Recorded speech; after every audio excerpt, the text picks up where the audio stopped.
The file was thinner than Maya expected. She sat at the small desk in the records office, hands folded neatly in her lap, trying not to read too much into its size. 28 years of her life reduced to a manila folder with a faded label. Adoption case number 4172. The clerk slid it toward her without ceremony. Take your time. Maya opened it carefully, as if it might bruise. Inside were photocopies, hospital forms, redacted names, dates that aligned too neatly with the story she'd always been told. Born healthy, voluntary relinquishment, no complications. It was clean. Too clean.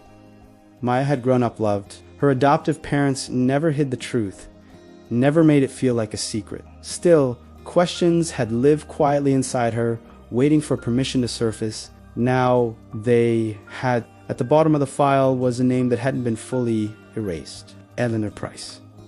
The address was from a town 2 hours away. Maya stared at it until it felt real enough to follow. Eleanor Price lived in a narrow house with a blue door and a garden that had gone slightly wild. She answered the knock with a cautious smile that faded the moment she saw Maya's face. "I'm not here to cause trouble," Maya said quickly. I think you might be my birth mother." Eleanor's hand tightened on the door frame.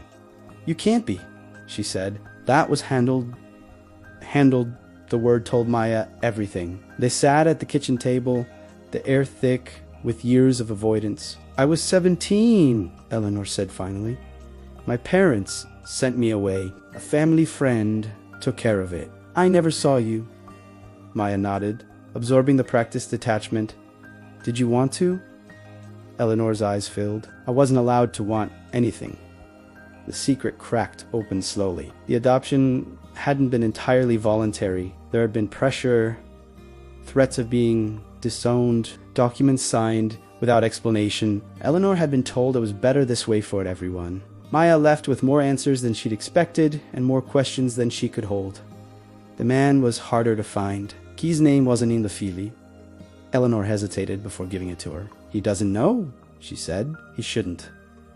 Maya disagreed, quietly. 3 weeks later, she stood in the doorway of a tidy suburban home, heart pounding.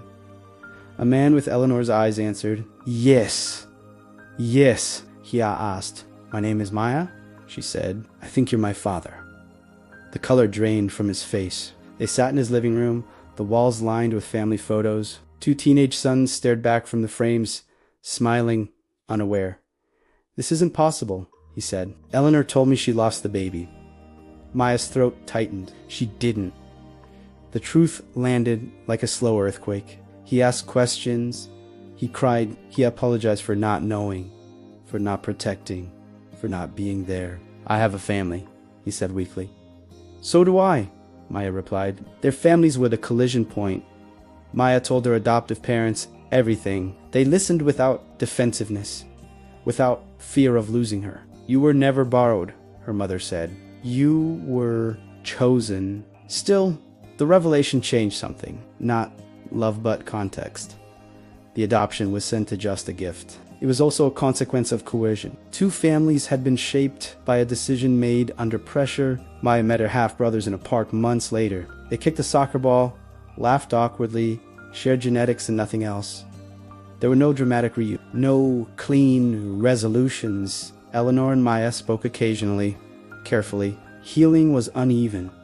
Grief resurfaced in unexpected places. The secret hadn't just belonged to Maya. It had belonged to everyone who'd been told silence was protection. One evening, Maya reread the adoption file. She no longer saw absence. She saw context. The file adoptee told her who she was, but it had shown her how easily lives could be redirected without consent. She closed the folder and placed it back in the envelope. Her story didn't begin or end there. It continued, complicated and full, shaped not just by loss or discovery, but by choice hers and others. The secret had fractured 2 families, but telling it had also given them a chance to reassemble themselves more honestly. Not whole, but hell.